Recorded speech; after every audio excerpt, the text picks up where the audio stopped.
Hi everyone, it's Erica from On Strategy. Welcome to today's whiteboard session on defining strategic objectives. From my point of view, strategic objectives are the hardest part of strategic planning. And why is that? That's because they're really in between a big vision and translating that big vision into annual goals or actions.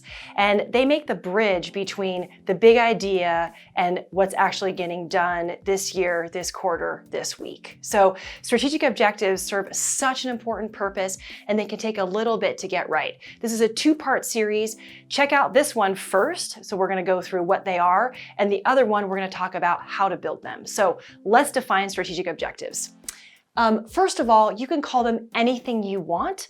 We've heard them called strategic priorities, strategic goals, pillars, planks, kumquats, oranges. It doesn't really matter. Today, we're going to call them strategic objectives, and we are defining them as broad statements of direction. And again, they're little mini vision statements that translate your vision into a bridge to build an annual plan. Okay, so broad statements, that's the idea. Let's look at the anatomy of. So here's an example of a really good strategic objective. We like to start with a label. So what is it? Market growth, let's just say that. Followed by, so a colon, a strong verb and a statement of impact. In this case, strengthen our competitive position.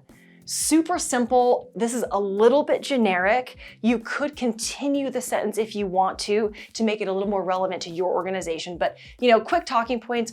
One of the strategic objectives for the organization is market growth, and what we're trying to get done is strengthening our competitive position. Great. Then underneath that, and I don't have it fully built out here, but we like to actually build out an intent, couple of sentences, maybe even a paragraph. And this is really the sense of where are you trying to go with this strategic objective. It really starts to bring it to life. And we like to have 3 sections in that intent statement. Where are you now in the context of this strategic objectives, in this case, your competitive position? Strategic plans have a lifespan. And so it's nice to know at the time in which you wrote it, where are you now? A couple of sentences. What are the shifts that are needed in order to actually realize strengthening your competitive position? In this case, this will help you build great goals and initiatives. And then what's the approach? What's your method for strengthening your competitive position? And by that, I mean organic, acquisitive, those types of things. So you could envision your intent statement having, a couple of sentences here, a couple of sentences here, and a couple of sentences here, okay? How do you use your strategic objectives? There are 2 really great ways to use them. Number 1 is you're going to roadmap your strategic objectives by year. And what we mean by that is this starts to become your framework for how do you actually build a plan that has a horizon. Now, in agile planning, it's hard to have a really long horizon, but you do have a direction. So where this starts to build out your swim lanes, your strategic objectives start to build out your swim lanes for your plan. The second thing that you use your strategic objectives for is building out your annual plan. So of course, for each strategic objective, you'll have a handful of annual statements. In this case, I'm calling them goals.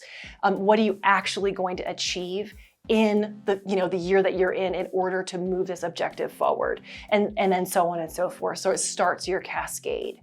So a really nice thing to think about is strategic objectives answer the question where, and then following under that is the what, and then following under that is the how. Doesn't matter what you call them, but absolutely those are the components that make a strat plan go from a big idea to actually something that's producing results.